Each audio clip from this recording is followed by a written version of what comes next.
Hello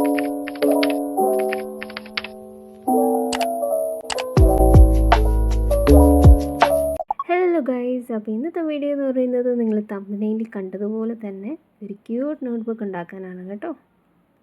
അപ്പോൾ അതിനായിട്ട് നിങ്ങളുടെ കയ്യിലുള്ള പഴയ നോട്ട്ബുക്ക്സ് എടുക്കുക, പേജുള്ള നോട്ട്ബുക്ക്സ് എടുക്കുക. പിന്നെ നമ്മളൊക്കെ പണ്ടേ നോട്ട്സ് എഴുതാൻ മിടുക്കരായതുകൊണ്ട് പേജസ് ഒക്കെ ഒരുപാടുണ്ട് കേട്ടോ. എന്നിട്ട് കുറച്ച് പേപ്പേഴ്സ് നമുക്ക് എന്ത് ചെയ്യുക, സ്കെയിൽ വെച്ചിട്ട് കട്ട് ചെയ്തെടുക്കുക. എന്നിട്ട് ഈ കട്ട് ചെയ്ത പേപ്പേഴ്സ് എല്ലാം നമുക്ക് രണ്ടായിട്ട് ഇങ്ങനെ മടക്കി കൊടുക്കുക. അപ്പോൾ മടക്കി കൊടുത്തതിന് ശേഷം എല്ലാ പേപ്പേഴ്സും ഒന്ന് എടുത്തിട്ട് ഒരേ ലെവലാക്കി വെച്ചിട്ട് നമുക്ക് ക്ലിപ്പ് ചെയ്ത് കൊടുക്കാം. എന്നിട്ട് നമുക്ക് അവിടെ ഗം യൂസ് ചെയ്തിട്ട് സ്റ്റിക്ക് ചെയ്ത് കൊടുക്കാം. എന്നിട്ട് കുറച്ച് നേരം നമുക്ക് ഉണക്കാൻ വയ്ക്കാം കേട്ടോ. അപ്പോഴത്തേക്ക് തന്നെ ഇങ്ങനെ കിട്ടും. എന്നിട്ടൊരു ചെറിയ പീസ് ചാർട്ട് പേപ്പർ എടുക്കുക. അത് ഇതുപോലെ കട്ട് ചെയ്തെടുത്തിട്ട് നമുക്ക് ബുക്ക് സൈഡിലോട്ട്, മാർജിൻ സൈഡിലോട്ട് നമുക്ക് അവിടോട്ട് വെച്ച് സ്റ്റിക്ക് ചെയ്ത് കൊടുക്കാം. അപ്പോൾ നമ്മുടെ ബുക്ക് ഏകദേശം റെഡി ആയിട്ടുണ്ട് ഇവിടെ. ഇനി നമുക്ക് ബുക്കിനൊരു കവറാണ് ഉണ്ടാക്കേണ്ടത്. അപ്പം എനിക്ക് ഹാർഡ് ബൈൻഡ് വേണ്ടാത്തതുകൊണ്ട് ഞാൻ A4 ഷീറ്റ് തന്നെയാണ് എടുത്തേക്കുന്നത്. അത് ജസ്റ്റ് 2 പേപ്പറായിട്ട് ജോയിൻ ചെയ്ത് വെച്ചിട്ടുണ്ട് കേട്ടോ. എന്നിട്ട് 4 ഫോൾഡിങ് ആയിട്ട് എടുത്തിട്ടുണ്ട്.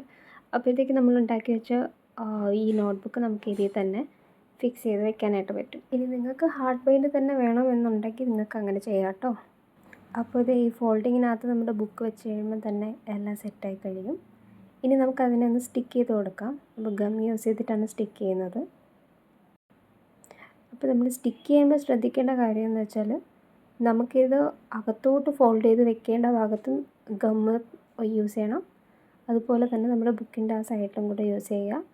അപ്പോൾ നമുക്ക് കറക്റ്റ് പൊസിഷനിൽ നമുക്കിത് സ്റ്റിക്ക് ചെയ്യാനായിട്ട് പറ്റും. ഇല്ലെങ്കിൽ ചിലപ്പോൾ ഒരു ഗ്ലിച്ചസ് വരും കേട്ടോ. നമ്മൾ സ്റ്റിക്ക് ചെയ്യുന്ന പൊസിഷനൊക്കെ മാറിപ്പോയാൽ നമുക്ക് പണി കിട്ടും. അപ്പോൾ നമ്മൾ 2 സൈഡ് സ്റ്റിക്ക് ചെയ്ത് കഴിഞ്ഞിട്ടുണ്ട്. ഇനി നമ്മുടെ കവർ പേജിനൊരു കളറിങ് ചെയ്ത് കൊടുക്കാം.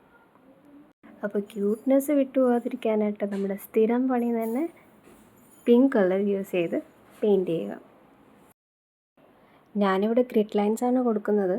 പക്ഷേ അത് അത്രയ്ക്ക് അങ്ങോട്ട് സെറ്റായില്ല. സാരമില്ല, അതൊക്കെ നമുക്ക് സെറ്റാക്കല്ലേ. അപ്പോൾ ഗ്രിഡ് ലൈൻസ് എല്ലാം കൊടുത്തു കഴിഞ്ഞാൽ നമുക്ക് ക്യൂട്ട് സ്റ്റിക്കേഴ്സ് യൂസ് ചെയ്യാം. എൻ്റെ കയ്യിലിപ്പോൾ നേരത്തെ ഉണ്ടായിരുന്ന ക്യൂട്ട് സ്റ്റിക്കറാണ് ഞാൻ യൂസ് ചെയ്യുന്നത്. വീഡിയോസ് എല്ലാം നമ്മുടെ ചാനലിലുണ്ട്. ഇപ്പോൾ എല്ലാവരും പോയി ചെക്കൗട്ട് ചെയ്യുക. ക്യൂട്ട് സ്റ്റിക്കർ ഒട്ടിച്ചപ്പോൾ തന്നെ എന്താ ഭംഗിയല്ലേ. ഇനി ഞാനതിൽ തന്നെ ക്യൂട്ട് എന്ന് പറഞ്ഞൊരു ലേബലും കൂടെ കൊടുക്കുന്നുണ്ട്. ജസ്റ്റ് ഒന്ന് ബോൾഡ് ചെയ്തിട്ട് കുറച്ച് ഡിസൈൻസും കൂടെ കൊടുക്കുന്നുണ്ട്.